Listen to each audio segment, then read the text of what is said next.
and many of your listeners know the CRU. They're out they're very active. They go out to protest. They go out to support the Blue Lives Matter. They go out to they help many candidates, conservative candidates. It's up to them. I don't tell them. I just advise, and they choose which candidates they wish to help.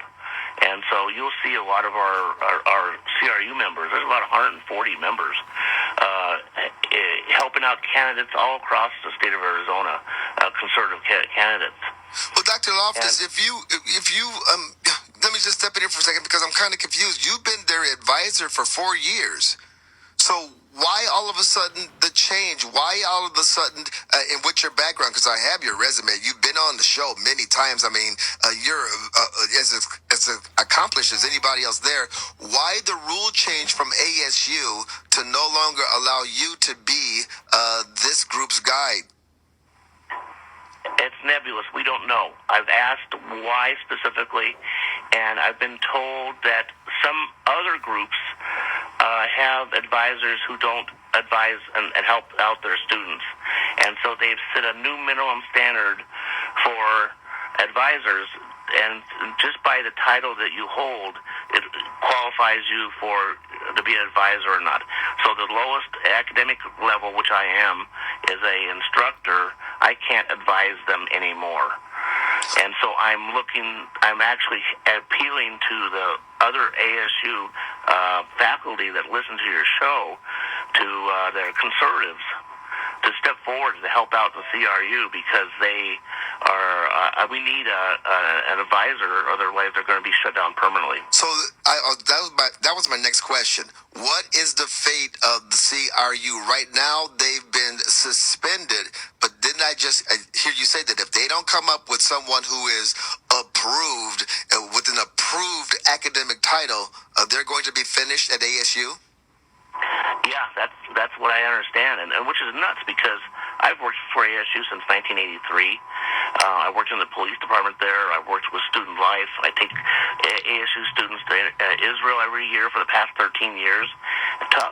You want somebody that has ASU experience and how to advise students on etiquette and protocol and how to react and how to work within the university system. I have that experience like no other. But yet I'm deemed inadequate for some reason, that's the university. They have the power, and all I can do is say, okay, we have to navigate around that. I am deeply disturbed by that. Yeah, they do have the power, and I guess social media groups have the power as well. It's how they're using that power.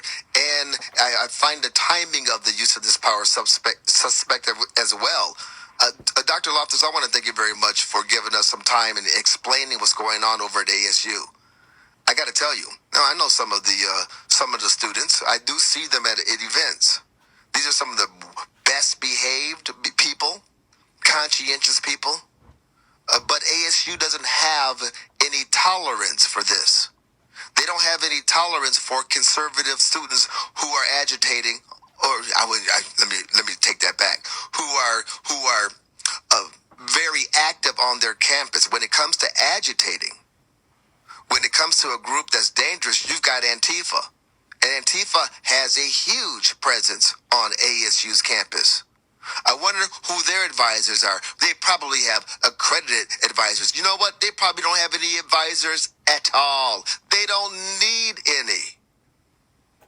This latest move from ASU is patently absurd on every level.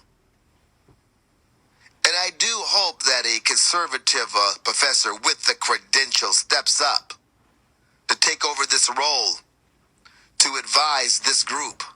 But I tell you what, given the present atmosphere at ASU, especially if you are a conservative, if you are a Republican, that would take a very bold individual. Because ASU right now is all about canceling dissent, canceling the voices of their student body who happen to be conservative.